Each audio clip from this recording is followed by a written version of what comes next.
Bonus हमारा हक है वो मिलेगा। ऐसा आपसे यही गुजारिश है, जब जब भी संगठन को आपकी जरूरत पड़े, मीटिंग का आयोजन हो, आपको मीटिंग के लिए तत्पर रहना है साथियों।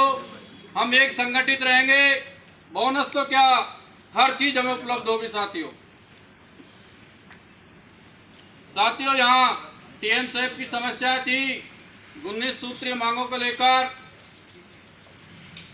18 सितंबर को हमने सीनियर को ज्ञापन दिया। 26 सितंबर को अनौपचारिक रूप से उससे वार्तालाप हुआ पूरी शाखा के साथ में। सभी बिंदुओं पर सकारात्मक जवाब मिला।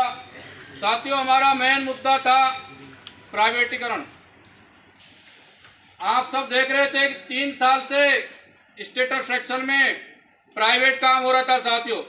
वो प्राइवेट काम जो हमारे कर्मचारियों के साथ खड़ा होकर प्राइवेट आदमी कर रहा था साथियों।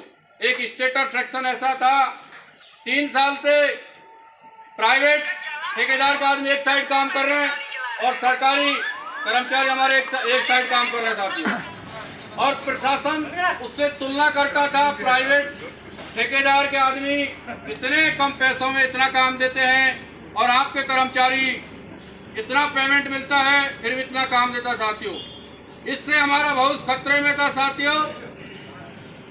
हमने हमारे मंडल अध्यक्ष जी को बताने का काम किया, इन्होंने उनको संज्ञान में लिया, सीनियर डी साहब को ज्ञापन दिया, वार्तालाप हुआ और सीनियर डी साहब को सख्त निर्देश दिए मंडल अध्यक्ष जी ने, या तो आप प्राइवेट काम बंद करा दीजिए या टीएम शॉप पे ताला लगवाने का काम एनसीआरएस करेगा साथियों।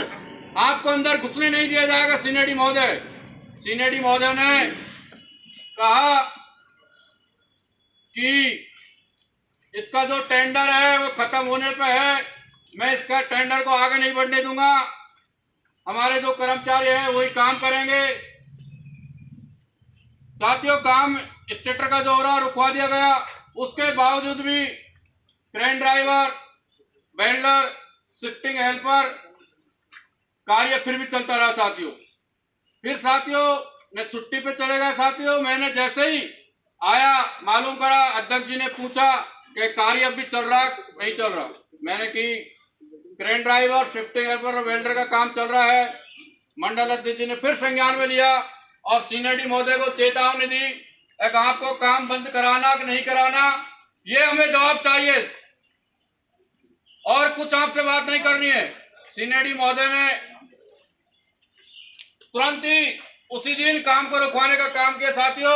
आज आपकी देन है कि एनसीआर संगठन की बदौलत आपका स्टेटर सेक्शन काम कार्य जो 3 साल से प्राइवेट हो रहा साथियों वो बंद हो गया साथियों।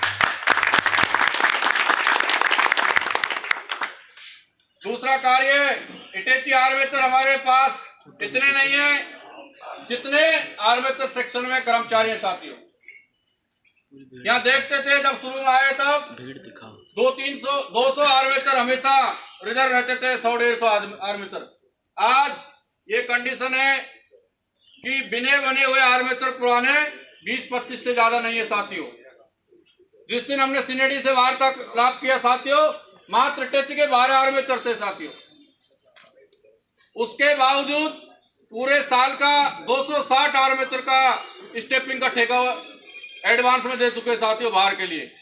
सीनियर डी महोदय से वार्तालाप हुआ, जब हमारे पास आर्मेचर नहीं है तो आपने स्टेपिंग का ठेका ये बाहर से क्यों दे दिया। उन्होंने कहा है तो साल का टारगेट होता है, उस हिसाब से हमने दे दिया। हमने कि जब हमारा कर्मचारी स्टेपिंग करने के लिए तैयार है तो आप स्टेपिंग बाहर नहीं जाने देंगे। सीनियर डी महोदय ने इस पे भी आश्वासन दिया है, एक हमारा कर्मचारी स्टेपिंग अगर अंदर कर लेगा तो बाहर स्टेपिंग के लिए आर्मेचर नहीं जा साथियों। ये आपकी देन है साथियों। आप इसको एकजुटता बनाए रखेंगे तभी हमारा प्राइवेट काम जो भी हो रहा है वो बंद होगा साथियों। कोई भी प्राइवेट काम हो, अगर हमें एकजुटता होगी, हमारी ताकत को देखेंगे एकजुटता को, तो उनकी हिम्मत नहीं जो प्राइवेट काम और सरकारी काम को प्राइवेट हाथों में देने का काम करेंगे साथियों। सब्सक्राइब करो। हमको कुछ पाने के लिए खोना भी पड़ता है। सीनियर डी महोदय ने 4 बजे 4:30 बजे हाजिरी करने का काम किया। सेक्शनों में सभी फोरमैनों को निर्देश दिया 4:30 बजे आप कर्मचारियों की उपस्थिति लेकर उसे मैसेज करें। साथ कुछ कर्मचारी कह रहे थे दोनों यूनियन बैठ के क्या कर रही है, तो उनको मैं बताना चाहता हूं साथियों, हमारी ड्यूटी है 8 से 5। हम काम कम करें या ज्यादा करें, अगर हम उपस्थित रहेंगे वर्क पे तो किसी अधिकारी की हिम्मत नहीं हम पे अंगुली उठा देगा। साथियों उसी दिन मीटिंग में यही कहा था उन्होंने, एक आपका कर्मचारी भाग जाता है, काम नहीं करता है, तो हम क्या करेंगे, प्राइवेट हाथों में काम देने का काम करेंगे। हमने कहा हमारा कर्मचारी नहीं भागता है। कौन कहता है हमारा कर्मचारी भागता है? सीनियर डी महोदय ने कहा कहने और सुनने की जरूरत नहीं है, सभी जगह कैमरे लगे हुए हैं, मैं आता नहीं हूं पर मोबाइल में घर बैठ के देख लेता हूं कौन कहां जा रहा है। तो आप ये नहीं सोचते साथियों कोई देख नहीं रहा, सुन नहीं रहा।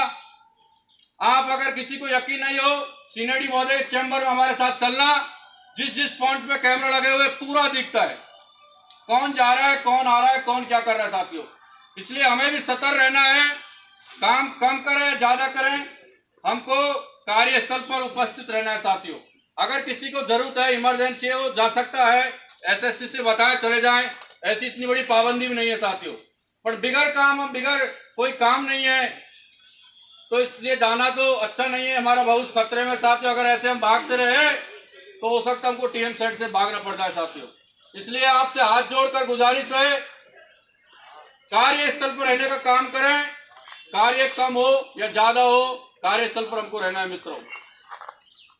और भी बहुत समस्याएं थी, विगत 3 साल से कैंटीन में जो टीवी लग रही है वो खराब है।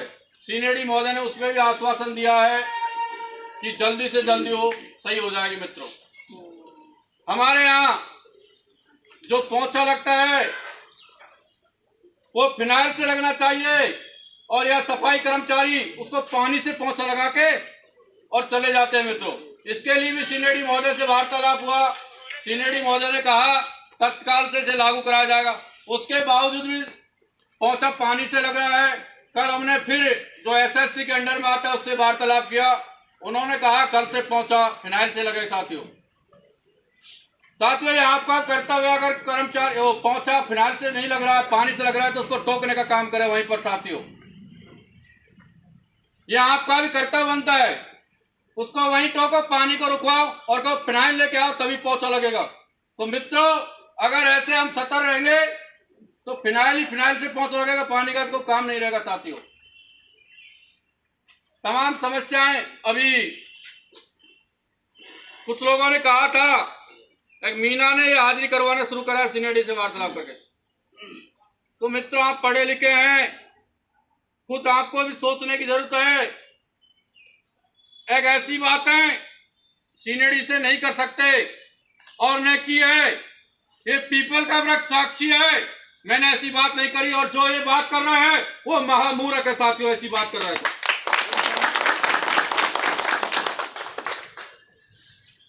अभी हफ्ता भर पहले क्वाइल सेक्शन में सीनियर डी महोदय 4:45 बजे पहुंचे। साथियों 4:30 बजे वहां के कर्मचारी जाने लगे, कुछ महिलाएं फिर वापस लौट के गई। साथियों सीनियर डी महोदय ने एसएससी से बुलाया, कौन कितना कार्य दे रहा है ये बताने का काम करे। साथियों वहां पर 2 महिलाओं 5 क्वाइल बना रही थी। साथियों बाकी महिलाएं, टारगेट था 4 क्वाइल का, वो 4 क्वाइल बन रहे थे। साथियों सीनियर डी महोदय कह रहे हैं कि ये 5 बना रही, तो आप 5 क्यों नहीं बनाती? सर उन्होंने कहा ये अपनी अपनी क्षमता है, टारगेट 4 का है, और 4 का टारगेट है जो बहुत ज्यादा है। साथियों उससे ज्यादा हो भी नहीं सकता, अगर उससे ज्यादा बनाएगा तो क्वाइल फेल होंगे। साथियों क्योंकि जल्दीबाजी में बनाएंगे, क्वाइल फेल होंगे। हम सीनियर डी महोदय जब गए, वार्तालाप हुई, कुछ महिलाओं ने हमको बताने काम किया, ऐसी ऐसी बात है। हमने कहा आप 4 क्वाइल बनाइए और समय पर रहिए। साथियों एसएससी से कहा आप कर्मचारियों पे दबाव नहीं बनाएंगे, 4 की जगह 5 क्वाइल बनाएं। एसएससी ने कहा मेरा काम बताने का है, मैं दबाव नहीं बनाऊंगा। हमने कहा अगर दबाव बनाया, एसएससी हो सीनियर डी हो, उसको गेट से बाहर करने का काम इंचार्ज करेगा। साथियों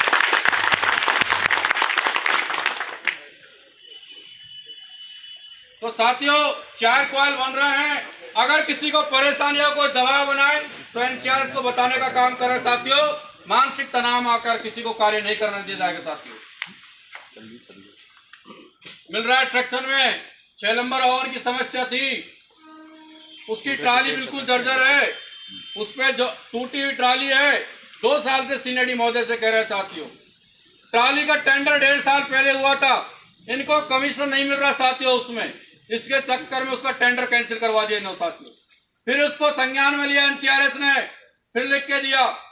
तो मित्रों वो ट्राली बनने गई है, जैसे ट्राली बनकर आएगी आपके बीच में ऑन में लगने का काम होगा साथियों। समस्याएं बहुत है साथियों, समय का भी अभाव है, हमारे और वक्ता भी है। इन्हीं बातों के साथ मैं अपनी वाणी